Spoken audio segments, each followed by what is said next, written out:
Ben Roethlisberger and Antonio Brown, man, what a show they put on last night. Also, D'Angelo Williams, their offensive line. You know, they come in, they have all these guys hurt, kind of like the New England Patriots. However, they did have Ben and Antonio Brown. Right. And it was a show. And, you know, I guess if I'm a Redskins fan, I wake up this morning and I say, where the hell was Josh Norman last night?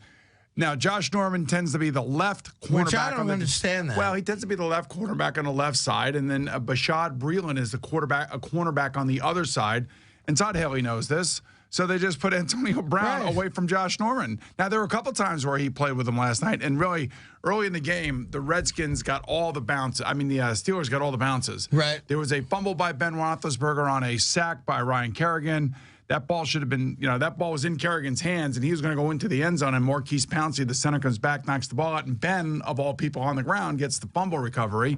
That was inside the 10-yard line for the Steelers, so that would have been a disaster for the Steelers. And then Antonio Brown, and here we go again, catches a ball. Right. And it's Antonio Brown, so he's the best wide receiver in football, so you know he's got the ball, right? You think so. And Josh Norman gets his hand in there right as Antonio Brown's about ready to turn and run with it. And, here Ian and I are sitting there going, this looks like a catch and a fumble. Right.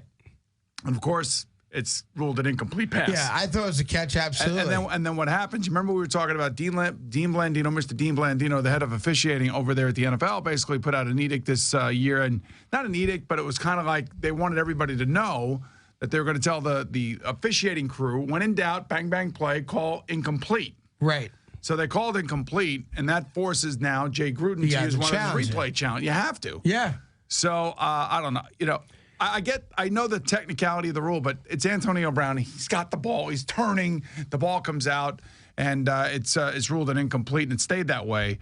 But those were a couple plays early on that could have gone the Redskins' way. The game could have been a little bit different, but at the end of the day, listen, the Steelers defensively, I know Washington had almost 400 yards, so if you look at the stat line. A lot of garbage stuff in the second half. So, listen, Steelers dominated them, a game that very few people have probably set up to watch it in its entirety. Why would you? The Niners blanked the Rams. I don't think they had even 10 first downs in that game, Los Angeles Rams. So the first week is now done.